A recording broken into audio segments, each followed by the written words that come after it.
Hi friend, আবারও চলে এসেছি আরও একটা নতুন রেসিপি নিয়ে। আজকের রেসিপি ডাব চিংড়ি। ডাব চিংড়ি নামটা তো সবারই শোনা, আর খেতে কিন্তু দুর্দান্ত।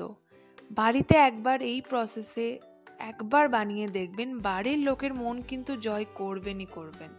আর বানানোটা একদম টাফ ভাববেন না, খুবই ইজি।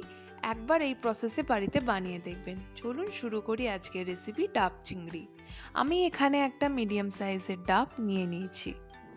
আপনারা চাইলে একটু বড় সাইজের ডাব যদি পান অবশ্যই নিয়ে নেবেন। আমি এখানে পাইনি, তার জন্য একটা মিডিয়াম সাইজের ডাবই নিয়ে নিয়েছি।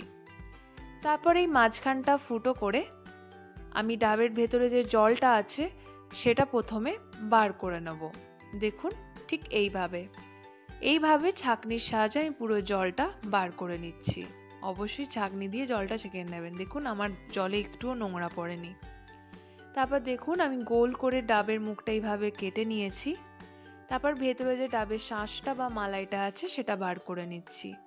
আমি এখানে পাতলা শাঁস পাইনি, আপনারা পাতলা শাঁস পেলে অবশ্যই ওটাই ব্যবহার করবেন। আমি এখানে মোটা শাঁসই ব্যবহার করেছি। এদিকে চিংড়ি মাছগুলো দেখুন আমি ভালোভাবে ছাড়িয়ে নিয়েছি। আপনারা চাইলে অবশ্যই লেজার দিকটা বা মুখের দিকটা রেখে দেবেন। অবশ্যই থাকে ডাব চিংড়িতে লেজের দিকটা, বাট আমি পুরোটাই ছাড়িয়ে নিয়েছি।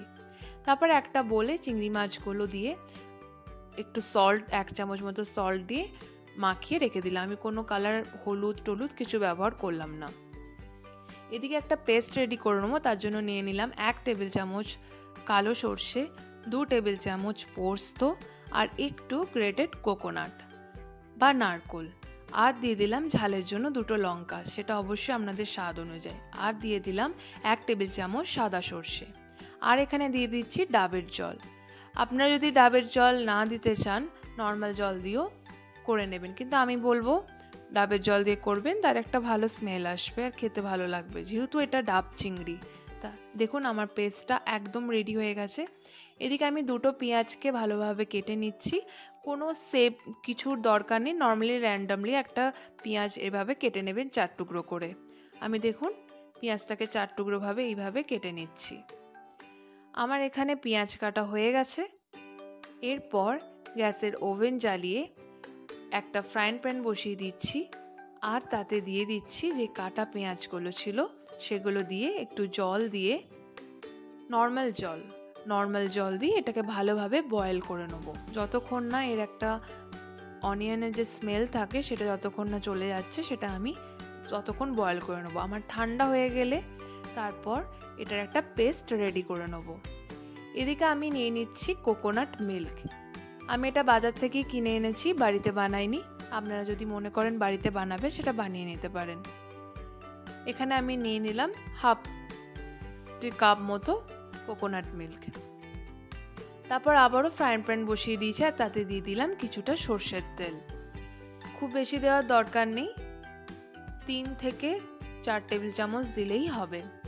তারপর তেলটা খুব ভালোভাবে গরম করে একদম কমিয়ে দেবেন। যখন একটু তেলটা ঠান্ডা হয়ে আসবে তখনই কিন্তু মাছগুলো দিয়ে দেবেন। মাছগুলো যেন খুব বেশি পুড়ে না যায় বা খুব বেশি ভাজা ভাজা করার দরকার নেই। এরকম হালকা কালার চলে এলেই চিংড়ি মাছগুলো তুলে রেখে দেবেন। খুব বেশি কিন্তু ভাজার একদমই প্রয়োজন নেই। দেখুন আমার সব মাছগুলো ভাজা হয়ে গেছে। এরপর ওই একই তেলে দিয়ে দিলাম 1 টেবিল চামচ গ্রেটেড কোকোনাট। বেশি দিচ্ছি না, এটা জাস্ট একটু ফ্রাই হবে, একদম বেশি ভাজার দরকার নেই। তারপর দিয়ে দিলাম যে আমরা পেঁয়াজের পেস্টটা রেডি করেছিলাম সেটা দিয়ে দিলাম। এটা দিয়েও কিছুক্ষণ কষতে হবে। এটা কষা হয়ে গেলে আমি এখানে আদা রসুন লঙ্কার পেস্ট দিয়ে দিলাম 2 টেবিল চামচ। তারপর যে সর্ষে পোস্ত যেই পেস্টটা রেডি করেছিলাম সেই পেস্টটা এখানে দিয়ে দিলাম 4 টেবিল চামচ।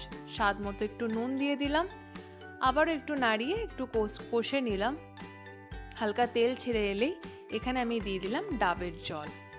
এখানে অবশ্যই ডাবের জল দেবেন। ডাবের জল দিয়েও আমি নাড়িয়ে এটা কিছুক্ষণ ধরে নাড়তে থাকলাম আর এটাকে ফুটতে দিলাম।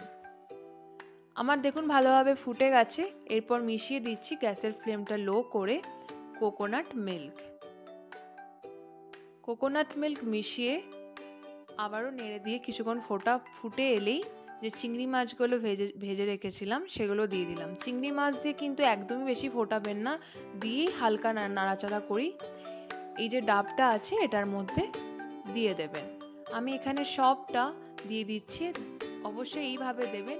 কিছুটা ডাব চিংড়ি যে জন্য যেই রেডি করতে হবে এইভাবে, চিংড়ির যে আমরা গ্রেভিটা বানিয়েছিলাম সেটা দেবেন, 1 টেবিল চামচ মালাইটা দেবেন, আবার ডাব চিংড়ির যে গ্রেভিটা বানিয়েছিলাম সেটা দেবেন, আবার কিছুটা মালাই দেবেন। এইভাবে কিন্তু ফিল আপ লেয়ারিং করে নেবেন।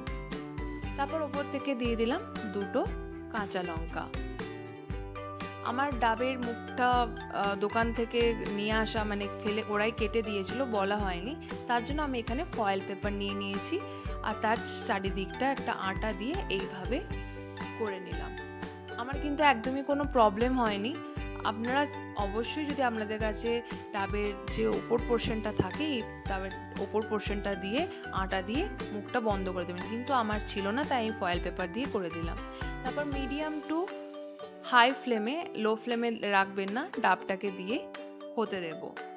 যখনই দেখবেন ডাবের গাটা এইভাবে পুড়ে গেছে আর দেখবেন ভেতর থেকে গ্রেভি বেরিয়ে আসছে বা রসটা যেটা ফুটেছে সেটা বেরিয়ে আসছে, তখনই বুঝবেন কিন্তু ডাব চিংড়ি হয়ে গেছে। দেখুন আমার গ্যাসের ফ্লেমটা এইরকম আছে আর এটা আমি হতে দিয়েছি।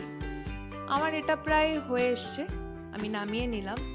তারপর এইভাবে মুখটা কেটে নিচ্ছি, ফয়েল পেপারের মুখটা আমি এইভাবে কেটে নিচ্ছি। দেখুন একদম রেডি হয়ে গেছে ডাব চিংড়ি। দেখুন দেখতে কিন্তু খুবই সুন্দর লাগছে আর খেতেও কিন্তু দুর্দান্ত হয়েছিল। টেস্ট অনুযায়ী কোনো কিছুতে কম নয়। আবারও বলছি, সত্যি ভয় পাবেন না, ভাববেন যে এত স্টেপ কিভাবে করব, একদমই না, খুবই ইজি বানানোর খুব একটা ঝামেলা, শুধু স্টেপিং কিছু আছে আর কোনো কিছুর প্রবলেম নেই।